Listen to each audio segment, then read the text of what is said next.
All right, good afternoon, everybody. Thanks for joining. Got about 25 people on the call right now, and I'm sure we'll have a few more pop on in the next few minutes, but my clock has struck 1:30, so I want to make sure we're getting time. So first of all, thank you everybody for joining us this afternoon. It's great. Happy New Year. It's our first call of 2019. So I'm very happy to be back with everybody in the new year. Let's see, I need to take control back of screen. There we go. So just real quick, we are the Florida Invasive Species Partnership. We facilitate partnerships that prevent and control the threat of invasive species on public and private lands and waters in Florida. Part of that role is that we act as an umbrella organization for the cooperative invasive species management areas in the state and host these monthly calls to get updates on invasive species issues, keep up to date with what the CISMAs are doing, and then share some general updates with everybody. So today we have a really cool presentation on preparing and submitting voucher specimens. You know, I always get to see the PowerPoints in advance because I put together the presentation for the day, and I always get excited in advance because they're always so cool. So we're going to jump right into that in just a moment, and then we'll have an update from Heartland, as well as some CISP updates, some things. We've got some a busy spring coming up, so excited to share some of that with you. So with that, we're going to jump right in. Just give me a moment while I hand over control to our guest speaker today. And if you don't mind, as you're hopping on, please make sure to mute your line unless you're actively speaking.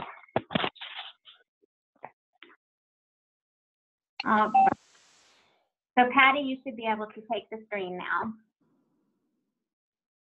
Okay, well, first I'd like to thank you all for the opportunity to talk with you and express my appreciation for all the work you do to protect natural plant communities. So thank you very much. And please be sure to ask questions if you have them along the way. I'm hoping that I can move forward from the first screen. So far, we're waiting. Did you put your cursor on the screen? There we go. I see your cursor. So now, there we go. Oh, yeah. So we're talking today about making vouchers to document plant species. And I'm delighted to know you're interested in learning more about that. We sometimes have questions about why do we need a physical plant sample to document the existence of a plant in a particular place. And as we go through this presentation, you'll see that there are many opportunities for mistakes to happen in identifying plants, for the identity of a plant to change, and sometimes you just need to prove what you've seen.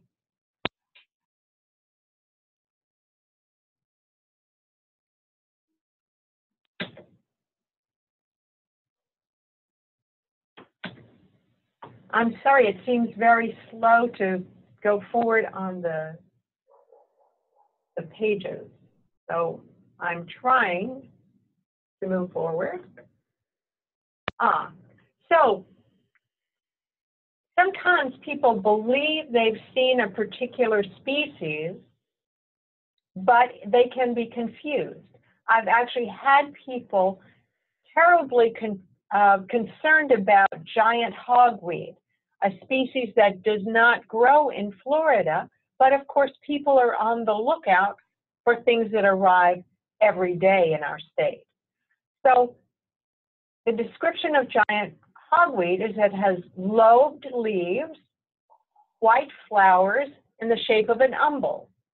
So I have been sent elderberry, Sambucus nigra, which has lobed leaves, white flowers in the shape of an umbel.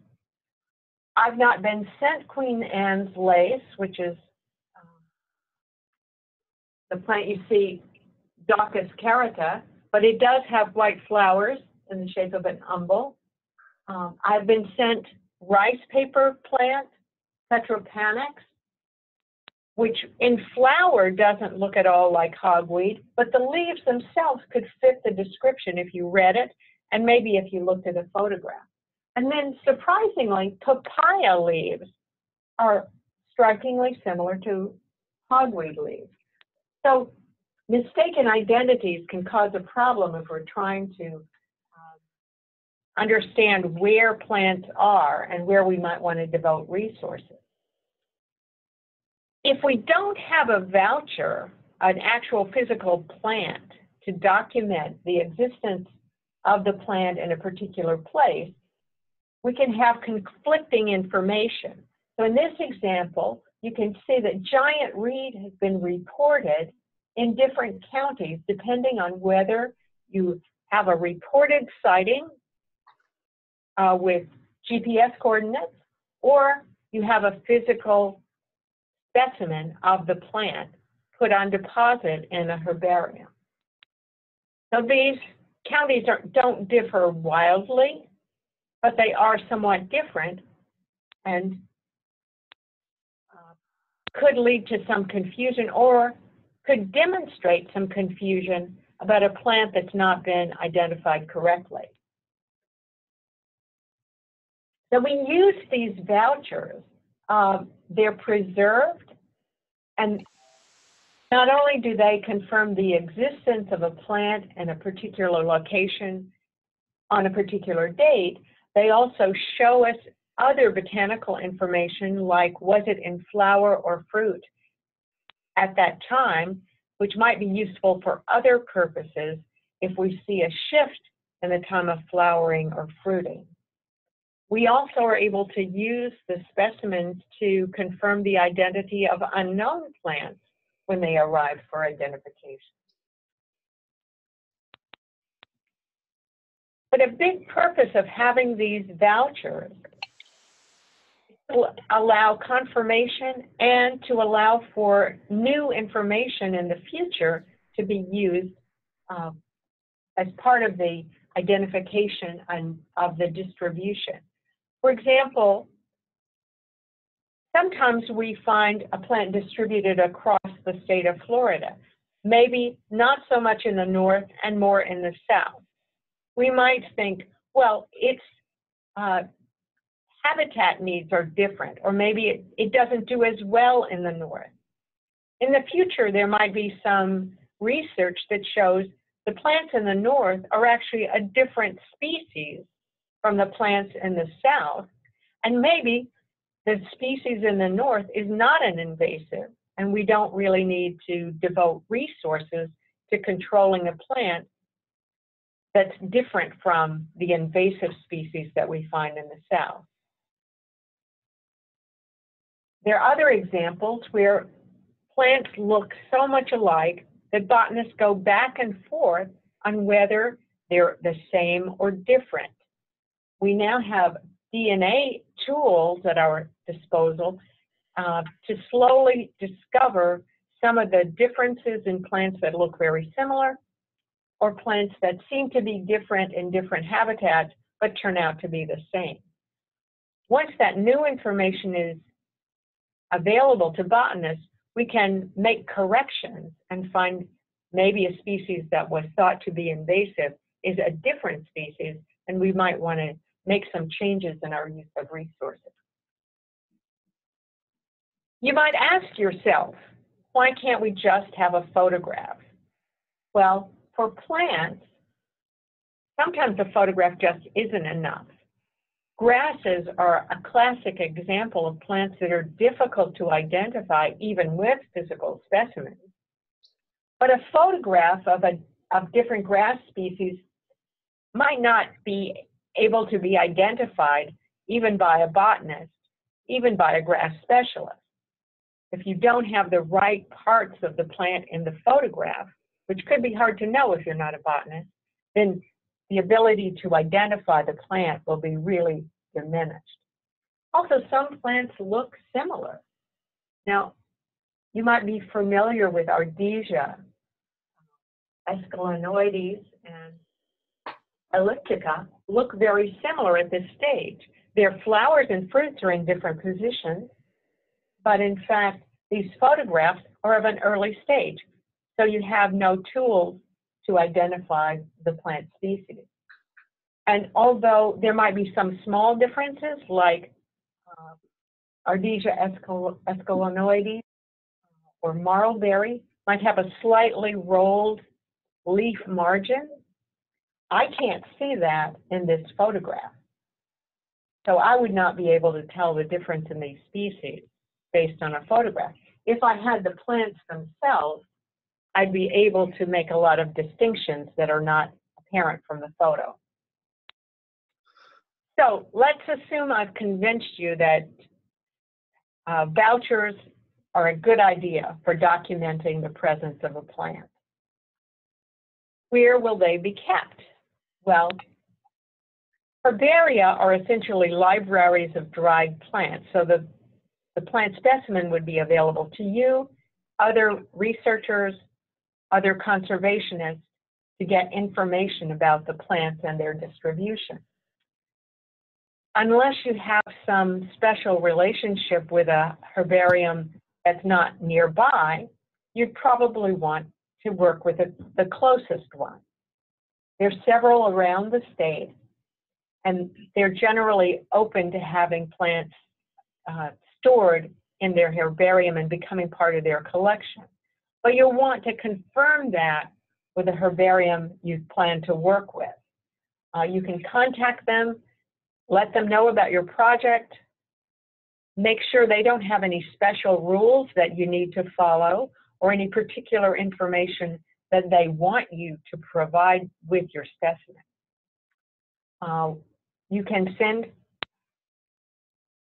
specimens as vouchers to the Division of Plant Industry, and you'll have my contact information available. University of Florida, University of South Florida, and several botanical gardens all have herbaria that might be willing to house the specimens you create.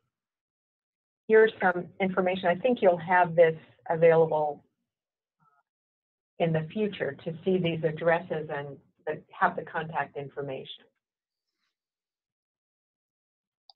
So I know you're all good field plant people and collectors and investigators, but I never like to send people out to collect plants without saying, be careful.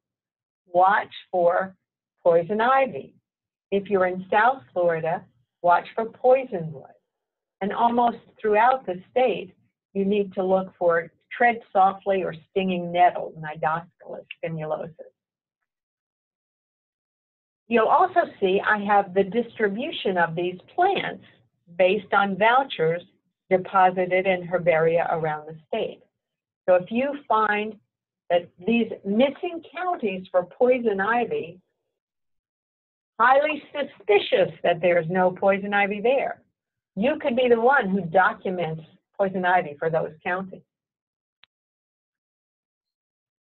But also, before you go out into the field, do you need a permit to collect a noxious weed? Now, I know you focus on invasive species, but there's an overlap between state-regulated noxious weeds that might require a permit to transport and invasive species that we know are causing problems for natural areas, but might not be listed on state rules. So there's information for you about noxious weed permits and which plants are included on our website. So I'm going to be brief in going over some of the information. A noxious weed in Florida is any living stage. So if the plant is dead, it's no longer in this definition. It's a serious agricultural threat, or it could disrupt natural communities. And these are listed in state statute and rules 5B57 or 5B64. If you're familiar with state statutes and rules, you'll be able to locate those. The plants that are listed in that rule are the ones that require permits. And so if you know the plants you're looking for, it would be a good idea to check our website to find out, is it listed as a noxious weed, or is it, say, on invasive species that's been identified by the Florida Exotic Pest Plant Council. They define exotic plants as those introduced to Florida, so they're not native plants, no matter how aggressive a native plant might be. It's not defined as invasive, and it's not listed in our noxious weed rule. An invasive exotic can sustain itself outside of cultivation. And I know you're all familiar with these definitions. I just want to emphasize that the plants are not regulated by state statute unless they're listed in our rule. And if they are listed, then you'll need a permit to move them, except under certain circumstances. So, as some examples, Australian pine is regulated by the state. Lantana, evil plant that it might be, is not regulated by the state. There's some historical rules for these differences. I can see some errors on my slide that I didn't notice before I sent it to Emily, but you'll forgive me for any typos there. It's Brazilian pepper, as you know.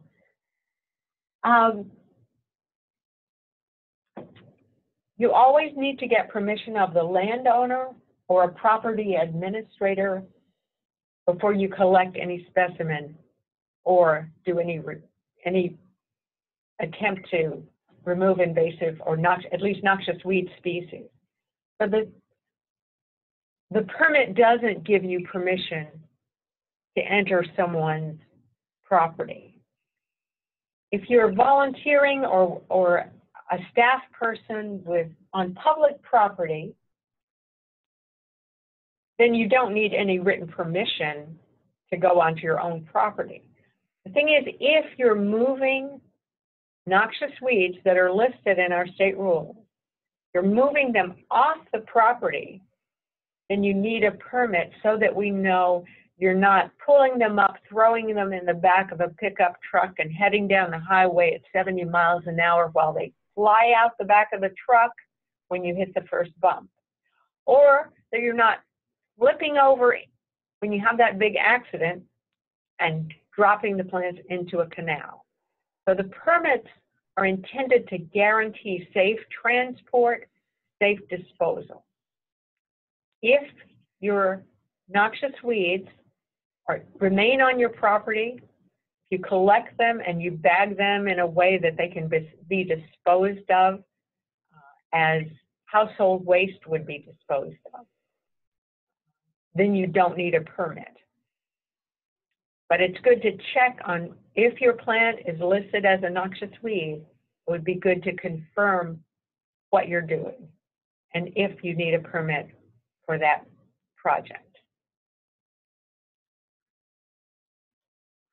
So let's say you're collecting, you have a permit if needed, you're on the lookout for poison ivy, you're ready to go. You want to collect a generous amount. That's several leaves still attached to a twig and flowers or fruit whenever possible. In fact, I would say if you're going to use the plant as a voucher to document its location, you should wait to collect it until you can find flowers or fruit. You can send in sterile vouchers, but it's much better to have the reproductive material with your sample. These are going to be put onto herbarium paper that's 11 by 16 inches. Keep that in mind. So, I mean, you're collecting invasive plants or noxious weeds. You probably don't mind destroying them, but there's no need to send in extra materials. We don't need a tree. It will just make our job harder. So the paper is 11 by 16 inches.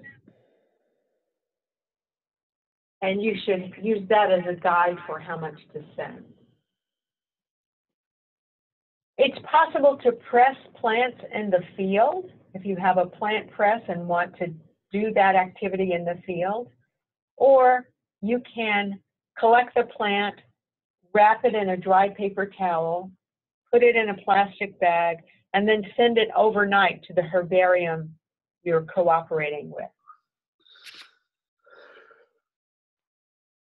Usually makes a better specimen if you press it in the field, but if you get the plant material quickly to the herbarium, they can make the pressing, and they can do the pressing, and it will usually be fine.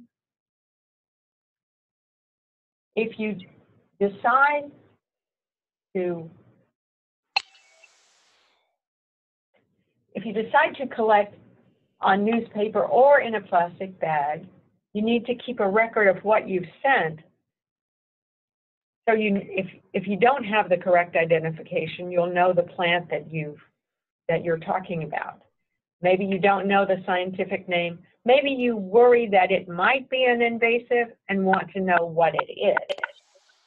So sometimes there are new plants that come to Florida. You see them, you haven't seen them before. You can send in the specimen for identification, and it can become the voucher to document its presence in the county. Beach vitex was found not too long ago in Florida, and finding that plant allowed the finders, the collectors, to make a voucher to document its existence. So you could put a number on the plastic bag or the newspaper that you're putting the plant in. Keep a list for yourself that has, say, GPS coordinates or other locality information. It's so easy to make a mistake with GPS coordinates because you're just writing numbers. And, you know, sometimes that 6 looks like an 8. Or that 7 looks like a 1. So we request that you include a street address, a highway location. It can be 5 miles from the intersection of State Road 91 and County Road 335 on the northeast, or the north side of the road. But some kind of indication, if it's close to a building, the number, the street address of that building, or any other landmark, like a bridge, 20 yards from the bridge over the interstate on the north side of the street. So that could be located and confirmed if people want to go back and say, we want to be sure that this has been eradicated, or we want to put this on our list of things that need attention. It's also useful to record habitat information so we know what kind of place the plant is growing. You should also include the names of the people involved in collecting. If we have questions, we can go back to them. If in the future people want to ask questions, they'll have the source of the plant itself. If you have any other information that is not obvious from the plant itself, or could change over time. For example, flower colors can fade. The smell of a flower can dissipate. Any kind of volatile oils that you notice might disappear. If you slash the bark of a tree and get a resinous odor, that would be good to include. And of course, if you know the species, you can include the name and the common name. So here are your tools. If you decide to press the plant in the field, you'll need something to write all that information on. You'll need a plant press. You can order these from herbarium supply companies or from Amazon, or you can make one with 2 pieces of plywood and some straps. You probably have clippers for your work, but a good pair of plant clippers is essential to get vouchers without breaking them apart or maybe ripping your hand. You need, in the plant press, there's corrugated cardboard sandwiched between pieces of blotter paper, and between the blotter paper and cardboard, you'd have a newspaper with the plant inside. So the sandwich is a layer of plant inside a newspaper, a sheet of blotter paper on each side of that, and corrugated cardboard on either side of the blotter paper.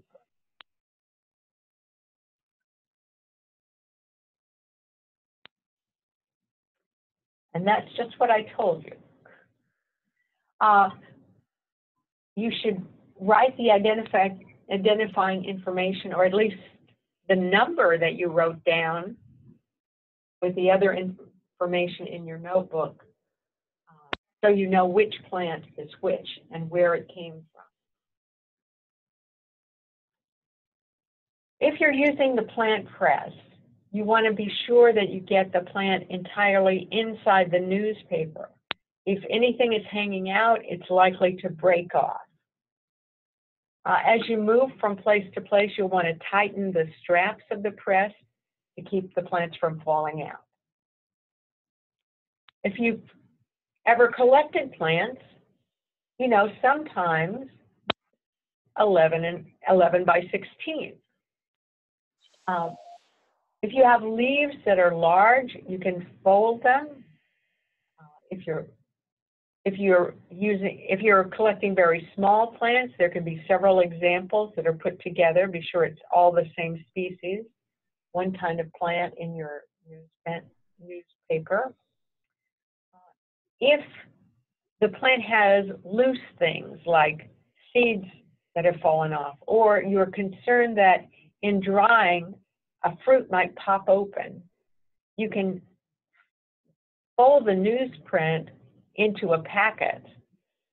Just close all four sides so that small things won't fall out. And just for your own protection, if you're collecting something that has spines or thorns or other things that could be harmful, like it really is poison ivy, put a warning on the outside of the paper as a reminder to yourself and as a help to people who would be opening this.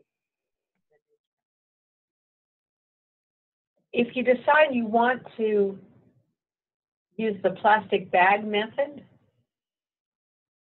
you still want to have several leaves attached to a stem and flowers or fruit.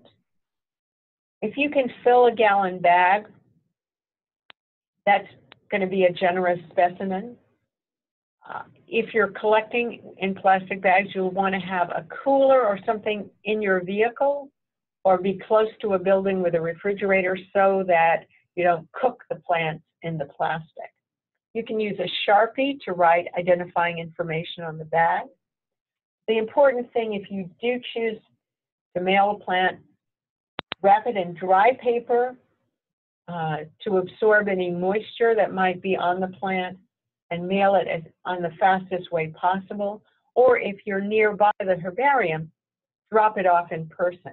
Make sure there'll be someone there to receive it if you plan to do that. Here are some examples of plants that were not carefully collected. Some of them got stuck on someone's dashboard for a week or two. Some of them were left in a plastic bag in the back of a pickup truck, not in a cooler, and just started molding. Some plants have compound leaves with tiny leaflets that just fall off quickly. And if they're not wrapped carefully, they can fall apart in transit. And then sometimes you just don't know what people had in mind. You get a bag of plant soup. That won't work as a voucher. So if you send us or other herbaria a plant specimen, if it had not been pressed and dried, that would be our first step. We have dryers that have electric heating. If you're in the field and you've used the plant press method and want to dry your plant, there are various adaptations of plant dryers that you can use if you're going to be in the field for several days, or if you want to have a dryer that you build for yourself that you use on site, then you have several dried specimens that you can send to a herbarium for final processing. The instructions for building a plant dryer or a plant press are easily available online. Or if you're interested in doing that, you can contact me individually. After the plants are dried, we freeze them for 30 days just to be sure there are no insects or eggs or larvae or any living thing still on the plant. All that information you collected, you remember? We put it on a label that's going to be glued to the herbarium sheet with your plant. So we want to know the county, the address, GPS if you have it, information about the location, the description, who was there, who collected it, what was the date. Then we have historical data to make this a scientific collection, not just a pretty plant that you press and put on the wall. But they can be pretty. We use archival paper and archival glue as another means of protecting the plant specimen. People go to a lot of trouble to collect the plants. We want to make sure they last a long time. So they're glued. Then, just so you know why archival paper is important, there are acids in paper and acids in plants. When they get together, the acids can break down the cellulose in the plant walls. And you've probably seen books or old pictures in frames with that don't have an acid-free back. You start to see brown spots called flocking. Well, this is an example of a plant that was mounted on paper that was not acid-free, and you see the image of the plant. All that cellulose was broken down. We were able to remove the plant and preserve it by putting it on acid-free paper, but this was from a very old collection. The individual didn't understand about archival products. So that's one reason a herbarium is a useful place to keep the vouchers that you have, because we have all those materials already. There's no extra cost to you to purchase those materials. Then we record information about the plants. We dry them, and the glue that they've been glued to the paper with dries quickly, but we have weights to keep them flat. It's always interesting to see a bunch of plants out on the table drying, and the comments you get with what are those round things. But that's how we hold them down. And then after they've been processed and given a unique number, they go into our shelves. We keep them by plant family and then by genus and species so they can be retrieved easily. So if you wanted to check on some plant that you had sent to us, we'd be able to tell you, yes, it's here. Some herbaria have digital images, so you could look online and see the document, see the voucher that documents the plant you found at a particular location. And after all this, we expect them to last forever. So here's an example of a plant from 1898, 1975, and this herbarium, our oldest plant, is from 1932. But European herbaria have plants 500 years old. So if you follow all the steps and use the right materials, these plants can document the existence, the specimens can document the existence of a plant for a very long time.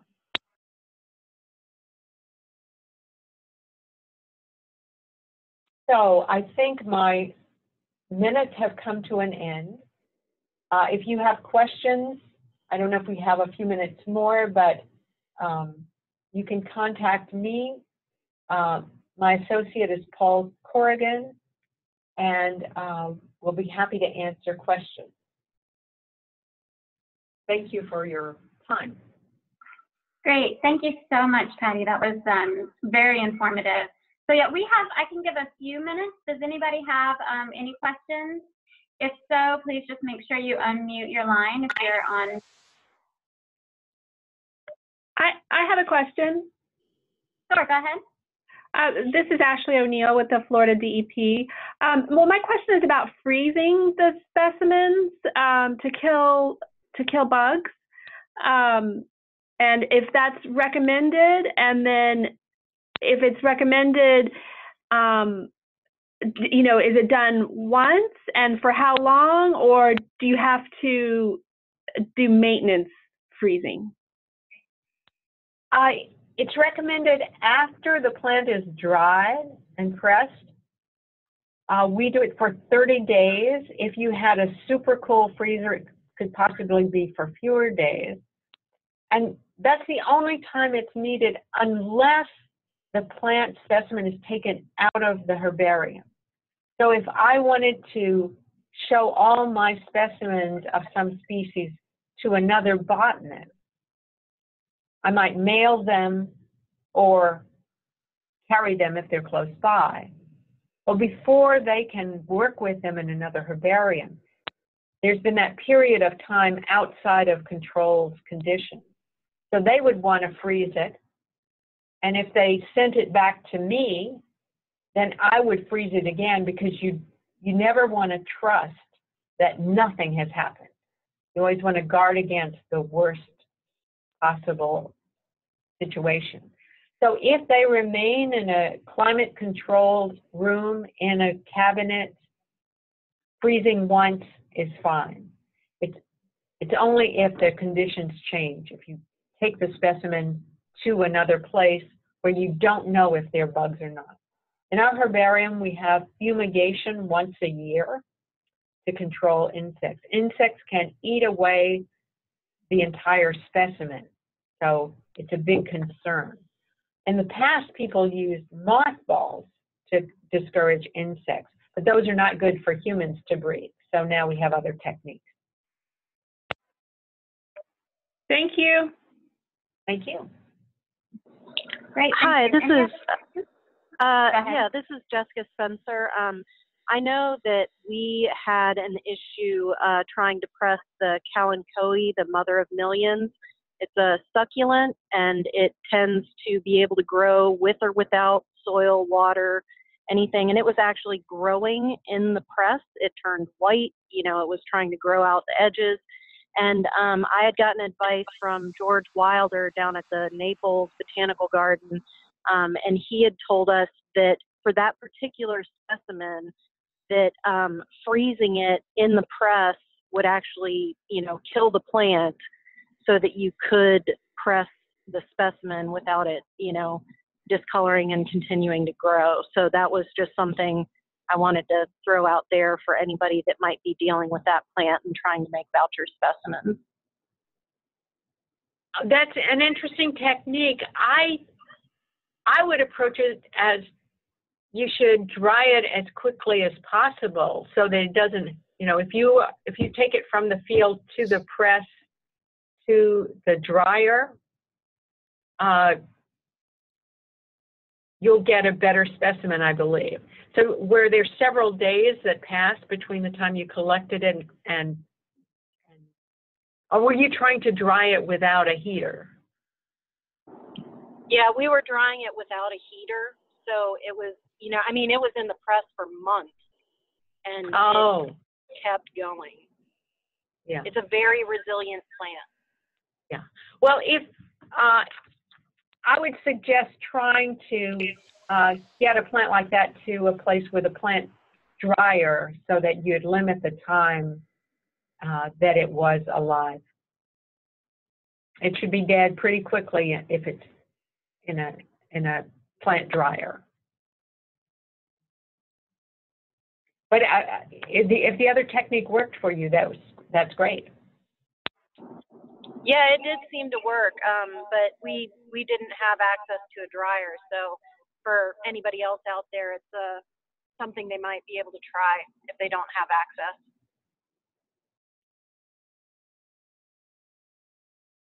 Okay.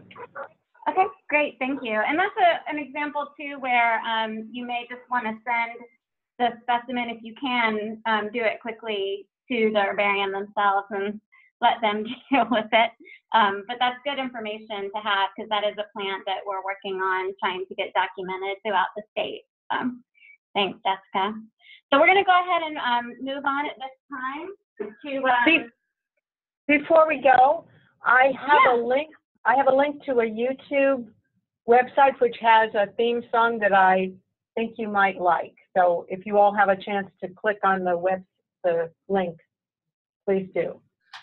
Great, thank you so much. And remember too, folks, this presentation will be up online next week, so you'll be able to access it on our website.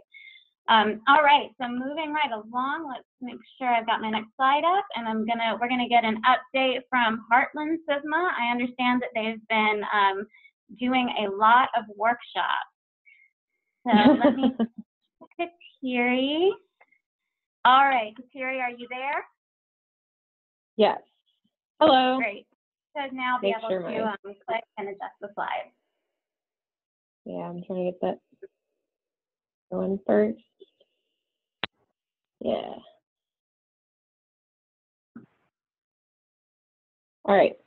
Hi, everyone. I'm Kateri Tunyon. I am part of the Heartland Sigma. I am housed at Avon Park Air Force Range.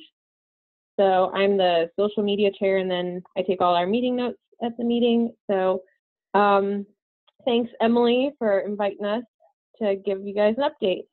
The Heartland Sigma includes 5 counties in Central Florida. We have a dynamic steering committee that is key to coming up with our key projects. And this talk will focus on how we organize, communicate, and what kind of work we have done together since our last update in mid-2017.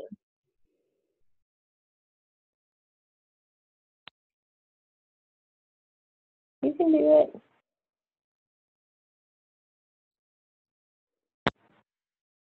Trying to move it forward, sorry.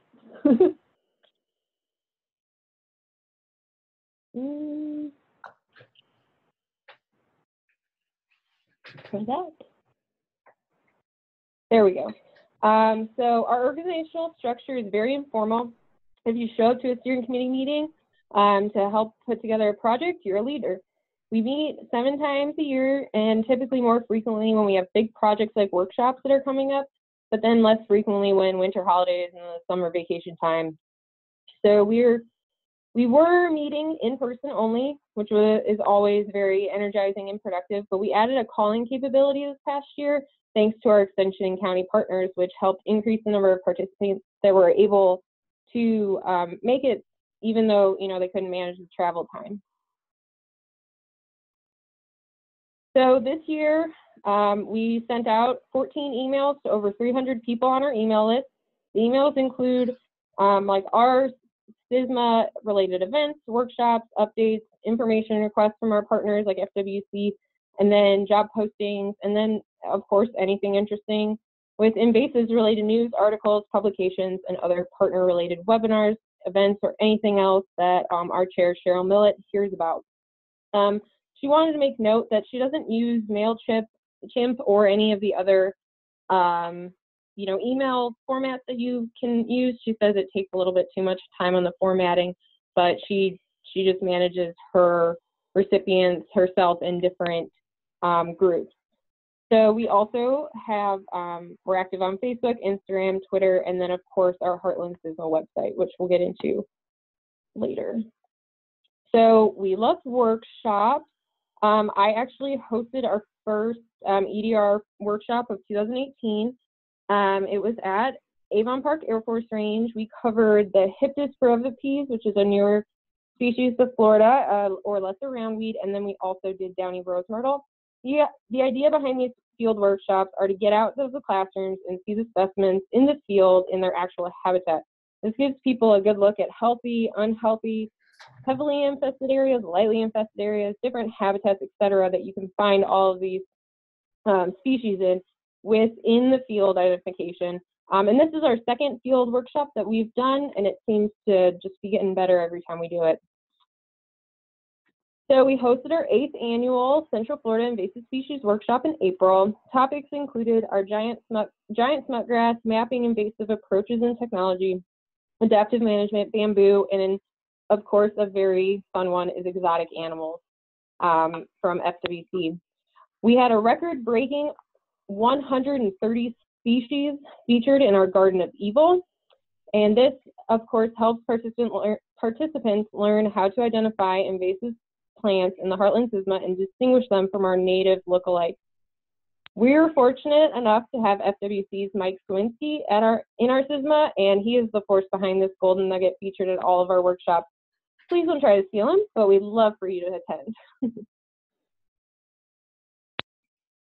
So an excellent resource for all CISMAs is Chris Demers of the Florida Stewardship Program, because he will help you put on invasive workshops for 2 CISMAs each year. We were fortunate to have him work with us this year.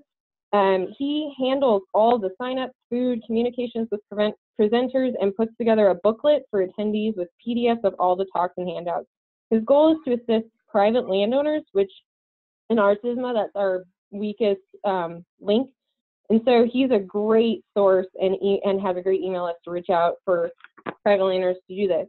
Of the 32 attendees, there was a good mix of natural resources professionals and land managers from the public and private sectors. All said they gained considerable or some new knowledge and skills, and will put the information to work in their lands they manage. So we also this fall collaborated with Dr. Steve Richardson at Florida Polytechnic University's Florida Institute for Phosphate Research, who is very eager to share his career-long wealth of research and weed management approaches with the goal of habitat restoration. Fipper works with phosphate mine operations, so they're very familiar with weeds. He brought together a distinguished panel of experts to share information and spark discussion to address the challenging questions from participants. This photo shows Nancy Bissett of The Natives discussing restoration lessons learned. 89% of our respondents to the post-workshop survey were satisfied or highly satisfied with the value of the program. And one remarked a gain in better potential management tactics for control of grasses, as well as emphasized value and effectiveness of restoration plans following herbicide application. So we also hosted a few work days. We decided to participate in National Public Lands Day this year, and we hosted it at Circle B Bar Reserve to build on their Wednesday Weed Warriors to remove Caesar weed and taught decontamination practices. This originally was going to be a weed wrangle, but we quickly realized you can't just host one because it's trademarked, and there are steps you need to be taken in order to host one. This inspired FIST to get the rights to host Weed Wrangle, which will be happening across the state of Florida on March 2nd of this year. So at all of our events and workshops, we always try to weave in prevention and decontamination in our discussions that EDR are in control, and so I did so here. So we had some unique outreach opportunities this year also. So I presented on behalf of the CISMA at a Master Loggers workshop, which is a really unique situation, and they pretty much have to have their CEU certs like we do, but of course it's a lot of emphasis on safety and everything that goes into logging. So I was really excited to be able to present on our CISMA and do plant ID, and of course prevention and decontamination. I really try to emphasize how important they are in the spread or non-spread of invasives throughout the state since they travel so much. So our wonderful Polk County U.S. IFAS Extension Agent, Shannon, presented at the 20th International Conference on Aquatic Invasive Species in October, emphasizing how when Extension and CISMAs help each other, they can be more effective and do more. She was also essential in helping us expand our communication capabilities with call-in or video conferencing at our steering committee meetings as one example of just being more effective. So Cheryl Millett, our chair, was able to talk to the Northeast Texas Conservation Delivery Network because they wanted to learn more about how to form a CISMA and how to build on their work growing biocontrols for aquatic weed management, exploring detector dogs for invasive mussels. They invited Cheryl to share her experience with Florida CISMAs and offer advice about starting their own at a meeting in February of 2018. This area was heavily impacted by Hurricane Harvey, and so that, of course, exacerbated their spread of invasives in that region. And her article that she wrote for EarthZine about Florida CISMAs actually inspired them to reach out to her.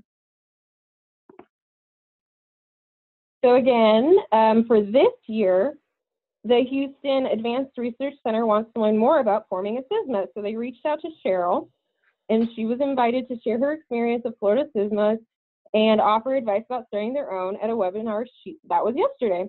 So the Florida CISMA model is inspiring others. So each year, we put together an annual report with highlights and photos of the Heartland CISMA with its events, workshops, activities, workdays, whatever we did throughout the year. This is our example from 2017 accomplishments. Our 2018 is currently being created, so I didn't have that one quite available for y'all. So lastly, our website contains all of our presentations from our workshops going all the way back to 2019. I frequently go to our website to look up just tips and tricks from all the different workshops. It's a great resource. I highly encourage you guys to check it out. Our project page contains the majority of our materials, but we also have our past flyers from our events, species information, educational resources from all different sources taking you to the IFAS plants website, to the air potato beetle. We have all different resources available. And then, of course, we're on all the socials, and we try to keep everyone updated on our events, steering committee meetings, workshops, and current invasive plant species news. Please like or follow us. So for 2019, this is what we have planned. I'm sure this list is going to be growing, but right now we have a steering committee meeting next month, and then of course with NESA coming up and Weed Wrangle and our potentially FWC working group ranking meeting. We have lots in the books, and if anyone has any questions or comments, I can take them now.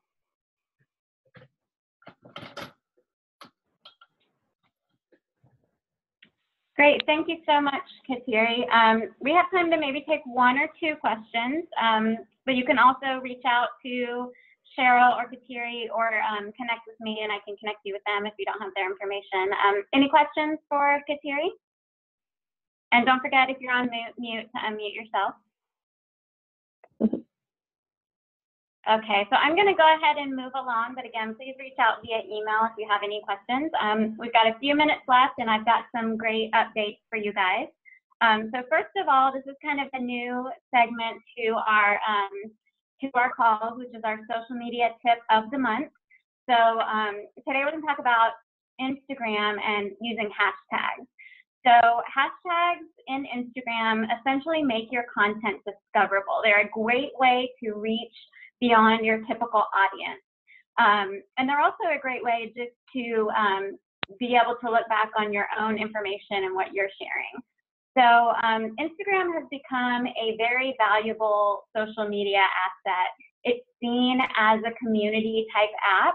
And so if there's a natural fit building a community around the work you're doing. You can use up to hashtags per post, so that's your limit. You can't go over that. But typically, studies on Instagram have shown that the more hashtags you use, the more engagement you get with your posts. Some good things to do are seek out popular hashtags that complement and support your message. Always have your own hashtag, as well as make sure you're using any of your partners or funders hashtags if what you're posting maybe has to do with a project that you're working on with them. And then also there's a question about the best way to display your hashtags. Some people like to put them in a comment, some people put them in their text. I'm going to go over these last 3 bullets in a little more detail. So as I mentioned, there's some general hashtags that are kind of popular and will just get you a bigger audience looking at your posts. So things like hashtag Florida, hashtag conservation, hashtag opt outside, actually an REI hashtag. And so if you're using that, there's a possibility that they may see and share your content. So if you seek out corporations or groups that have similar missions or ideals and you're using their hashtags, that's a way to connect with them. And it doesn't always happen, but they may, if they see something they like of your content, then they may share it and you get that way as well. So just some of these general hashtags are great to use. And then also to get more specific and be connecting with some of our partners, you can always use things like hashtag FWC, hashtag Florida State Parks if you're posting from a state park or about a state park. Hashtag Explore the Corridor relates to the Florida Wildlife Expedition Project and the Corridor Project. Hashtag Conserve Florida relates to Conservation Florida, which is a conservation organization in the state. And then another thing to do as well is always make sure you're tagging with your own hashtags. If you have a CISMA Instagram, for example, Heartland may want to tag all their posts with hashtag Heartland Sigma. That way you can go to that hashtag, or people can go to that hashtag and see anything that you or maybe your partners, encourage your partners to use that hashtag as well, so you can kind of have a running tab of who's connecting with you via that hashtag. And then for this, we're going to be we have an Instagram, but it hasn't gone live yet. We're going to go live during NESA, and so our hashtag is going to be protect_Florida. That's also going to be our handle. So if CISMAs are posting on Instagram and you hashtag protect_Florida, we'll have a hashtag that will show all the activity from FISP and CISMAs throughout the state. And then just a quick note, if your funders or partners may not have a specific hashtag that they like to use, but it's always good to also tag them in your posts if your post is about a partnership project or a project they fund. And then lastly, just real quick, where you want to put your hashtag. So some people, this is kind of like the trendy type thing you can get into with Instagram, and it's just an aesthetic choice. And primarily the reason for this is if you have a message you're trying to share or a call to action, you may not want it to be cluttered with 15 to 30 hashtags right after it.